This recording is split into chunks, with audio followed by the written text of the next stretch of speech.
Plums. As they walked to the bus stop, Isabel recited a list of concerns to Esperanza, sounding exactly as Josefina and Mama had sounded earlier that morning. Put Pepe down for a nap first, and when he falls asleep, put Lupe down. Otherwise they will play and never go to sleep, and Lupe will not eat bananas. I know, said Esperanza, repositioning Pepe on her hip. Isabel handed her Lupe and climbed the steps of the yellow bus. She found a seat and waved from the window. Esperanza wondered who was more worried, she or Isabel. Esperanza struggled to carry both babies back to the cabin. Thank goodness Isabel had already helped her feed and dress them.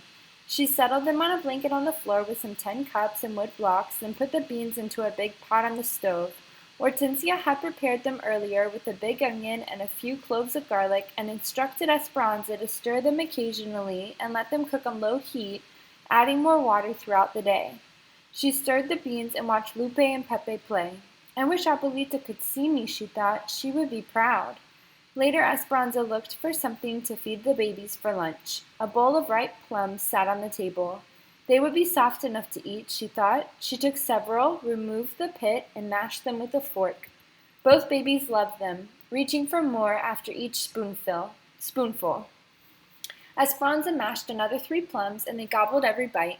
She let them have their fill until they started fussing and reaching for their bottles of milk. Enough of lunch, said Esperanza, cleaning their faces and gratefully thinking that it would soon be nap time. She slowly changed their wet diapers, remembering all of Josefina's and Isabel's instructions. She put Pepe down first with his bottle as directed, and when he fell asleep, she put Lupe next to him. Esperanza lay down too, wondering why she was so tired, and she dozed. She woke up to Lupe's whimpering and an atrocious smell. Brown liquid leaked from her diaper. Esperanza picked her up and carried her out of the room so she wouldn't wake Pepe. She changed her into a dry diaper and rolled the soiled one into a ball and put it by the door until she could take it to the toilets. When she put Lupe back down, Pepe was sitting up in bed in the same condition. She repeated the diaper changing. With both babies clean, she left them in the bed and dashed to the toilets to rinse the diapers. Then she ran back to the cabin. A different smell greeted her. The beans! She had forgotten to add more water. When she checked the pot, they appeared to be scorched only on the bottom, so she poured in water and stirred them. The babies cried and never went back to sleep. Both dirtied their diapers again. The wadded pile by the door grew. They must be ill, worried Esperanza. Did they have the flu, or was it something they ate? No one else had been sick recently. What had they eaten today? Only the milk and the plums. The plums, she groaned. They must have been too hard on their stomachs. What did Hortensia give her when she was a child and was sick? She tried to remember. Rice water, but how did she make it? Esperanza put a pot on the stove and added a cup of rice. She wasn't sure how much water to add, but she remembered that when rice didn't come out soft, Hortensia always said it needed more water. She added plenty and boiled the rice. Then she poured off the water and let it cool. She sat on the floor with the babies and fed them teaspoons of rice water all afternoon, counting the minutes until Isabel walked through the door. What happened? Said Isabel when she arrived and saw the pile of diapers by the door. They were sick from the plums, said Esperanza, nodding toward the plates still on the table where she had mashed them. Oh, Esperanza, they're too young for raw plums. Everyone knows that plums must be cooked for babies, said Isabel. Well, I'm not everyone, yelled Esperanza. She dropped her head and put her hands over her face. Pepe crawled into her lap, making happy gurgling noises. She looked at Isabel, already sorry for screaming at her. I didn't mean to yell. It was a long day. I gave them some rice water, and they seem to be fine now. Sounding surprised, Isabel said, That was exactly the right thing to do. Esperanza nodded and let out a long sigh of relief. That night, no one mentioned the number of rinsed and wrung diapers in the washtub outside the door, or the beans that were obviously burnt, or the pan of rice in the sink, and no one questioned Esperanza when she said that she was exhausted and wanted to go to bed early. The grapes had to be finished before the first fall rains and had to be picked rapido, quickly. So now there were no Saturdays or Sundays in the week, just work days.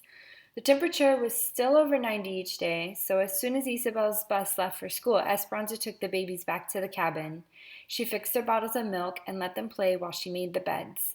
Then she followed Hortensia's instructions for starting dinner before turning to the laundry. She was amazed at the hot, dry air. Often by the time she had filled the clotheslines that were strung between the trees, she had only minutes to rest before the valley sun dried the clothes crisp and they were ready to fold.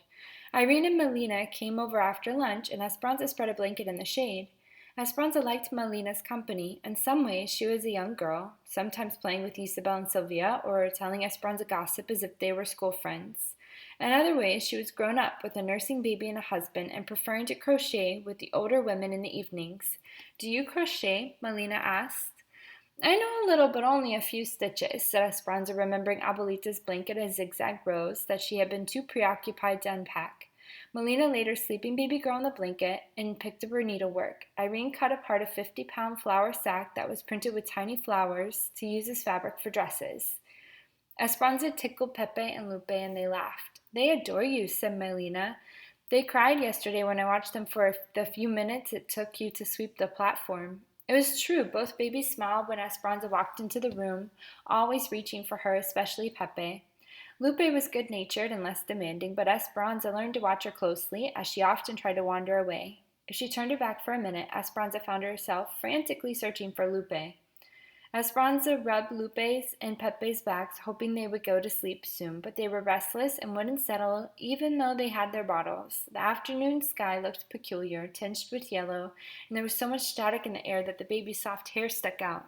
"Today is the day of the strike," said Melina. "I heard they were going to walk out this morning." "Everyone was talking about it last night at the table," said Esperanza. "Alfonso said he is glad that everyone from our camp agreed to continue working. He is proud that we won't strike." Irene continued working on the flour sack and shaking her head. "So many Mexicans have the revolution still in their blood. I am sympathetic to those who are striking, and I am sympathetic to those of us who want to keep working. We all want the same things, to eat and feed our children." Esperanza nodded. She had decided that if she and Mama were to get Abuelita here, they could not afford to strike. Not now, not when they so desperately needed money and a roof over their heads. She worried about what many were saying. If they didn't work, the people from Oklahoma would happily take their jobs. Then what would they do? A sudden blast of hot wind took the flour sack from Irene's hand and carried it to the fields. The baby sat up frightened. Another hot blast hit them, but kept on, and when the hedges of the blanket blew up, Lupe reached for Esperanza, whining. Irene stood up and pointed to the east. The sky was darkening with amber clouds, and several brown tumbleweeds bounced toward them. A royal of brown loomed over the mountains. "Una tormenta de polvo! De polvo! Dust storm," said Irene. "Hurry!" They picked up the babies and ran inside. Irene closed the door and began shutting the windows. "What's happening?" asked Esperanza. "A dust storm like nothing you have seen before," said Melina. "They are awful." "What about Mama and Hortensia and the others, Alfonso and Miguel? They are in the fields." "They will send trucks for them," said Irene. Esperanza looked out the windows. Thousands of acres of tilled soil were becoming food for La Tormenta, and the sky was turning into a brown, swirling fog. Already she could not see the trees just a few yards away. Then the sound began, softly at first, like a gentle rain, then harder as the wind blasted the tiny grains of sand against the windows and metal roofs. The dirt showered against the cabin, pitting everything in its path. "Get away from the window," warned Irene. "The dirt and wind can break the glass." The finer dust seeped inside, and they tried to seal the door by stuffing rags under it. Esperanza couldn't stop thinking about the others. Isabel was at school. The teachers would take care of her, but Mama, Hortensia, and Josefina were in the open shed. She hoped the trucks would bring them soon, and the fields she could only imagine. Alfonso and Juan and Miguel, could they breathe? Irene, Melina, and Esperanza sat on the mattress in the front room, trying to calm the babies. There was no relief from the heat in the closed room, and soon the air was hazy. Irene dampened some towels so they could wipe the babies in their own faces. When they talked to one another, they tasted the earth. "How long does it last?" asked Esperanza. "Sometimes hours," said Irene. "The wind will stop first, and then the dust." Esperanza heard a meowing from the door. She ran to it and, pushing hard against the wind, opened it a crack. Isabel's kitten, Chiquita, darted in. There was no trace of her orange fur. The cat was powdered brown. The babies finally fell asleep, drowsy from the heavy air. Irene was right. The wind stopped, but the dust still swirled as if propelled by its own power. Irene and Melina left with Melina's baby, covered beneath a blanket, and rushed to their cabin. Esperanza waited, nervously pacing the room and worrying about the others. The school bus came first. Isabel burst into the cabin crying, Mi gata! Chiquita! Esperanza hugged her. She is fine, but very dirty and hiding under the bed. Are you all right? Yes, said Isabel. We got to sit in the cafeteria all afternoon and play games with erasers on our heads, but I was worried about Chiquita. The door opened again, and Mama walked into the cabin, her skin covered with an eerie brown chalkiness and her hair dusted like the cat's fur. Oh, Mama, I am fine, mija, she said, coughing. Hortensia and Josefina followed, and Isabel put her hands on her cheeks in worried surprise. You look like raccoons, she said. All of their faces had circles of pink around their eyes where they had squinted against the dust. The trucks could not find their way to the shed, so all we could do was sit and wait, said Hortensia. We hid behind some crates and buried our heads, but it did not help much. Josefina took the babies next door, and Mama and Hortensia began washing their arms in the sink, making muddy water. Mama continued to cough. What about Alfonso and Juan and Miguel? Asked Esperanza. If the trucks could not get to us, they could not get to the fields. We will have to wait, said Hortensia, exchanging a worried look with Mama. A few hours later, Juan and Alfonso and Miguel arrived, their clothes stiff and brown, all of them coughing and clearing their throats every few minutes. Their faces were so encrusted with dry dirt that they reminded Esperanza of cracked pottery. They took turns rinsing in the sink, the pile of brown clothes growing in the basket. When Esperanza looked outside, she could almost see the trees, but the dust was still thick in the air. Mama had a coughing spasm, and Hortensia tried to settle her with a glass of water. When the adults all finally sat down on the table, Esperanza asked, What happened with the strike?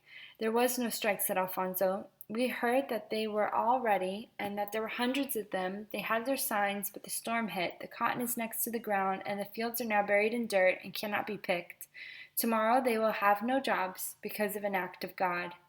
What will we do tomorrow? Asked Esperanza. The grapes are higher off the ground, said Alfonso. The trunks of the vines are covered, but the fruit was not affected. The grapes are ready and cannot wait, so mañana we will go back to work. The next morning the sky was blue and calm and the dust had left the air. It had settled on the world, covering everything like a suede blanket. Everyone who lived in the camp shook out the powdery soil, went back to work, and came home again as if nothing had happened. In a week they finished cutting the grapes. While they finished packing the grapes, they were already talking about preparing for potatoes. The camp routine repeated itself like the regimented rows in the fields. Very little seemed to change, thought Esperanza, except the needs of the earth, and Mama. Mama had changed, because after the storm, she never stopped coughing. Mama, you're so pale, said Esperanza. Mama carefully walked into the cabin as if she were trying to keep her balance and slumped into a chair in the kitchen. Hortensia was bustling behind her. I'm going to make her chicken soup with lots of garlic. She had to sit down at work today because she felt faint. But it is no wonder because she is not eating. Look at her. She has lost weight. She has not been herself since that storm, and that was a month ago. I think she should go to the doctor. Mama, listen to her, pleaded Esperanza. Mama looked at her weakly. I'm fine, just tired. I'm not used to the work, and I've told you, doctors are very expensive. Irene and Melina are coming over after dinner to crochet, said Esperanza. She thought that would cheer Mama. You sit with them, said Mama. I'm going to lie down until the soup is ready because I have a headache. Then after dinner, I'll go straight to bed and get a good rest. I'll be fine. She coughed, got up, and slowly walked from the room. Hortensia looked at Esperanza, shaking her head. A few hours later, Esperanza stood over Mama. Your soup is ready, Mama, but she didn't move. Mama, dinner, said Esperanza, reaching for her arm and gently shaking her. Mama's arm was burning. Her cheeks were flushed red, and she wasn't waking. Esperanza felt panic squeezing her, and she screamed, Hortensia! The doctor came. He was American, light and blonde, but he spoke perfect Spanish. He looks very young to be a doctor, said Hortensia. He has come to the camp before and people trust him, said Irene, and there are not many doctors who will come out here. Alfonso, Juan, and Miguel sat on the front steps waiting. Isabel sat on the mattress, her eyes worried. Esperanza could not sit still. She paced near the bedroom door, trying to hear what was going on inside. When the doctor finally came out, he looked grim. He walked over to the table where all the women sat. Esperanza followed him. The doctor signaled for the men and waited until everyone was inside. She has valley fever. What does that mean? Asked Esperanza. It's a disease of the lungs that is caused by dust spores. Sometimes when people move to this area and aren't used to the air here, the dust spores get into their lungs and cause an infection. But we were all in the dust storm, said Alfonso. When you live in this valley, everyone inhales the dust spores at one time or another. Most of the time, the body can overcome the infection. Some people have no symptoms at all. Some will feel like they have the flu for a few days, and others, for whatever reason, cannot fight the infection and get very sick. How sick? Asked Hortensia. Esperanza sat down. She may have a fever on and off for weeks, but she must try to keep it down. She will cough and have headaches and joint aches. She might get a rash. Can we catch it from her, the babies? Asked Josefina. No, said the doctor. It isn't contagious, and the babies and young children have probably had a mild form of it already without you even knowing. Once the body fights off the infection, it doesn't get it again. For those who live here most of their lives, they are naturally immunized. It is hardest on adults who move here and are not accustomed to the agricultural dust. How long until she is well? Asked Esperanza. The doctor's face looked tired. He ran his hand through his short blonde hair. There are some medicines she can take, but even then, if she survives, it might take 6 months for her to get her full strength back. Esperanza felt Alfonso behind her, putting her hands on her shoulders. She felt the blood drain from her face. She wanted to tell the doctor that she could not lose Mama too, that she had already lost Papa, and that Abuelita was too far away. Her voice strangled with fear. All she could do was whisper the doctor's uncertain words. If she survives.